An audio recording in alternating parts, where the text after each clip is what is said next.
केवड़िया के लिए देश भर से आज नई ट्रेनों को थोड़ी ही देर में हरी झंडी दिखाएंगे प्रधानमंत्री मोदी। स्टैच्यू ऑफ यूनिटी तक जाना होगा और आसान। आज ट्रेनों को हरी झंडी दिखाने से पहले प्रधानमंत्री मोदी ने जनशताब्दी एक्सप्रेस की बोगी की तस्वीर ट्वीट की। केवड़िया अहमदाबाद के बीच चलेगी जनशताब्दी एक्सप्रेस। गुजरात में नर्मदा में प्रधानमंत्री मोदी आज एक रेलवे स्टेशन का भी करेंगे लोकार्पण। रंग बिरंगी रोशनी से सजा है स्टेशन। नर्मदा में रेलवे स्टेशन पर रंगीन रोशनी के बीच लगाया गया सरदार पटेल का विशाल स्टैच्यू। केवड़िया तक जाने वाली एक ट्रेन में लगा विस्टाडोम कोच सैलानियों के लिए बनेगा बड़ा आकर्षण। ईडी ने चीनी नागरिकों चार्ली पेंग और काचली को माना दोषी। मनी लॉन्ड्रिंग के मामले में दोनों को गिरफ्तार किया। दोनों पर चीन की कंपनियों के लिए बहुत बड़ा हवाला रैकेट चलाने का है आरोप। पिछले साल चार्ली के ठिकानों पर हुई थी छापामारी। किसानों के आंदोलन में फंडिंग पर भी उठे सवाल। एनआईए ने किसान नेताओं और एक्टर्स समेत 20 लोगों को पूछताछ के लिए बुलाया। पंजाबी एक्टर दीप सिद्धू ने कहा, सरकार के इशारे पर एनआईए कर रही काम। किसान नेता बलदेव सिंह सिरसा आज एनआईए के सामने नहीं होंगे पेश। खराब तबीयत का हवाला दिया। कोटली बॉर्डर पर धरना दे रहे किसान जसबीर सिंह को एनआईए का नोटिस मिला। कल पूछताछ के लिए बुलाया। एनआईए की जांच से भड़के किसान नेता बैठक करके रणनीति पर कर रहे हैं विचार। किसानों ने कहा, सरकार के साथ अगली बैठक में उठाएंगे यही मुद्दा। 19 को है अगली बैठक। 26 जनवरी को ट्रैक्टर परेड पर फिलहाल कायम है किसान। चल रही है तैयारी। बाद में दिन भी किसानों का आंदोलन जारी। सिंघू बॉर्डर पर डटे किसान।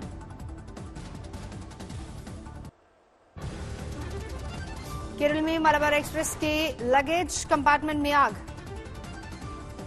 चलती ट्रेन में लगी आग। मुसाफिरों ने किया स्टाफ को अलर्ट। इसके बाद रोकी गई ट्रेन।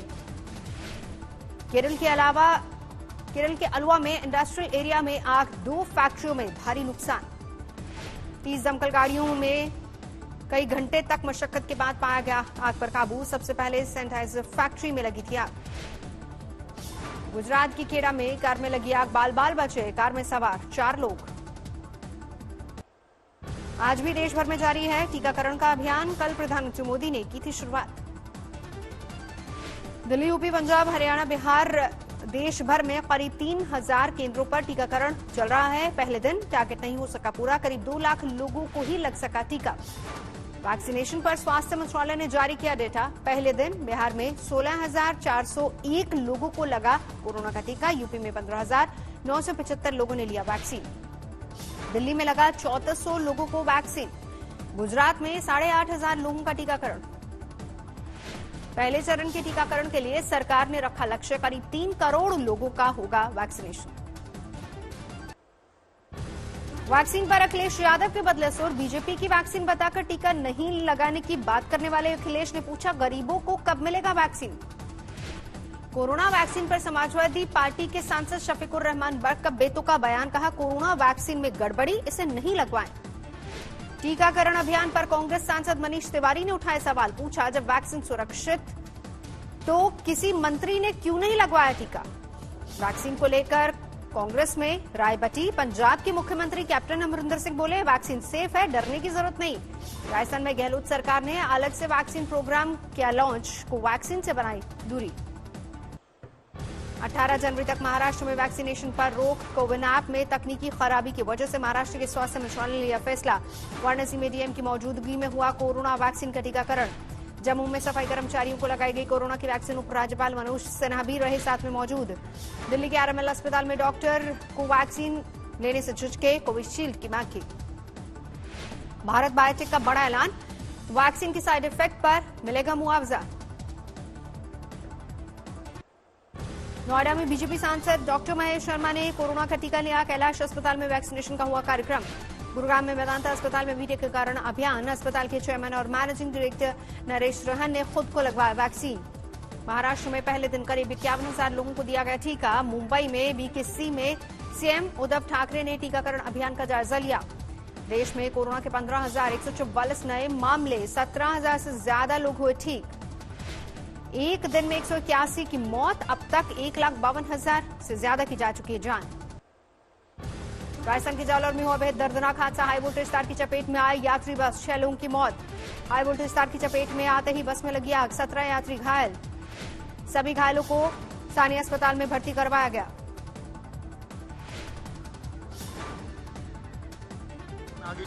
गांव में मांडोली से ब्यावर के लिए निकली थी बस, रास्ता भटकने के कारण गांव में आ गई। तो गांव में 11 की जो लाइन जा रही थी उसके टच होने के कारण, ठीक है। आज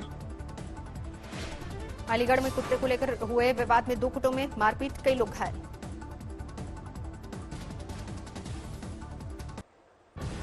टीएमसी सांसद कल्याण बैनर्जी का फिर विवादित बयान, जय श्री राम के नारे के साथ जोड़ा विवाद। टीएमसी सांसद कल्याण बैनर्जी ने अपने विवादित बयान में कहा, जय श्री राम का नारा लगाने वाले बीजेपी के लोग ही करते हैं रेप। মাথায় গেরুয়া ফেট্টি বাঁধছে আর জয় শ্রীরাম বলছে, গুন্ডামি, বদমাশি, মাতরামি, ধর্ষণ সব করছে, তাদের বিরুদ্ধে করছে। कल्याण बैनर्जी ने किया सवाल, बलात्कारी पुजारियों और धर्म गुरुओं के खिलाफ बीजेपी क्यों नहीं करती प्रदर्शन, उन्हें क्यों नहीं दिखाती काले झंडे। कल्याण बैनर्जी ने आगे कहा, बीजेपी रेप आरोपी धर्म गुरुओं का इसलिए विरोध नहीं करती क्योंकि वो बीजेपी के ही अपने लोग हैं। मुंबई में राम मंदिर निर्माण और प्रचार के पोस्टर को फाड़े जाने को लेकर हुआ विवाद, बीजेपी कार्यकर्ताओं ने हंगामा किया। मुंबई के मलाड इलाके में पुलिस रात के वक्त निकलवा रही थी राम मंदिर निर्माण से जुड़ा पोस्टर। एक शख्स ने मोबाइल से शूट किया पोस्टर, फिर किया वायरल।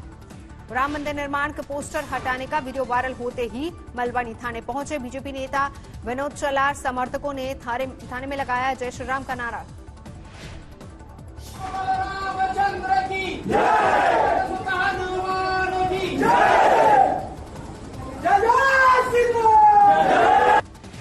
हंगामे पर पुलिस ने दर्ज किया केस, लेकिन अभी तक किसी की गिरफ्तारी नहीं। बीजेपी नेताओं ने पुलिस पर केस की मांग की। देश में स्टार्टअप की मदद के लिए प्रधानमंत्री मोदी ने 1,000 करोड़ रुपए के फंड का किया ऐलान। स्टार्टअप इंडिया सीड फंड दिया गया है नाम। स्टार्टअप इंडिया इंटरनेशनल समिट में बोले प्रधानमंत्री नरेंद्र मोदी, कहा भारत दुनिया के सबसे बड़े स्टार्टअप इकोसिस्टम में से एक।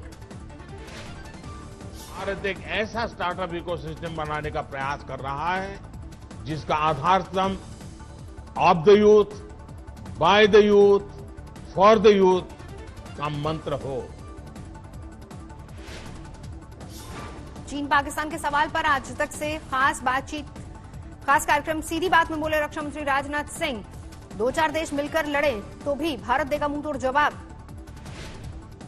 वो जवाब देने में सक्षम, जो भी होगा, किसी भी प्रकार का खतरा कहीं से भी होगा, उसका पूरी ताकत के साथ हमारे देश की सेना उसका मुकाबला करेगी और मुकाबला करने में चाइना के साथ कोई उसका मुंहतोड़ जवाब देने में सक्षम, जो भी होगा, किसी भी। चीन के साथ गतिरोध पर लखनऊ में राजनाथ सिंह का बड़ा बयान, बोले मोदी सरकार के स्टैंड से हर भारतीय का सर गर्व से ऊंचा हुआ। राजनाथ सिंह से नेपाल के विदेश मंत्री प्रदीप कुमार ग्यावली ने की मुलाकात। 3 दिन की यात्रा पर भारत आए ग्यावली। कर्नाटक के दौरे पर गृह मंत्री अमित शाह शिवमोगा में भद्रावती रैपिड एक्शन फोर्स की रखी आधारशिला। कर्नाटक में कांग्रेस नेताओं के बयान पर अमित शाह का पलटवार, बोले कांग्रेस नेता भ्रम न पैदा करे, राज्य सरकार पूरा करेगी अपना कार्यकाल। जम्मू कश्मीर के बालाकोट और मेंढर सेक्टर में पाकिस्तान ने फिर तोड़ा सीजफायर, भारत ने दिया करारा जवाब। भारतवासियों को रात को करना पड़ा घने कोहरे का सामना, हुई परेशानी, लेकिन सुबह होते छटा कोहरा।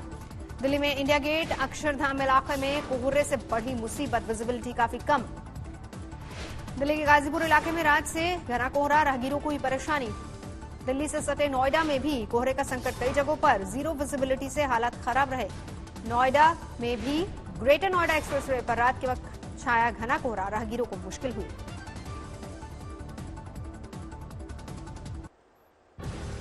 कोहरे की वजह से मथुरा में एक्सप्रेसवे पर हादसा, कई गाड़ियां आपस में टकराई।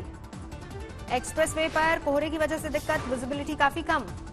ग्रेटर नोएडा एक्सप्रेसवे पर पुलिस की दिखी संवेदनशीलता, सरसवेत रात में राहगीरों को कोहरे से आगाह किया।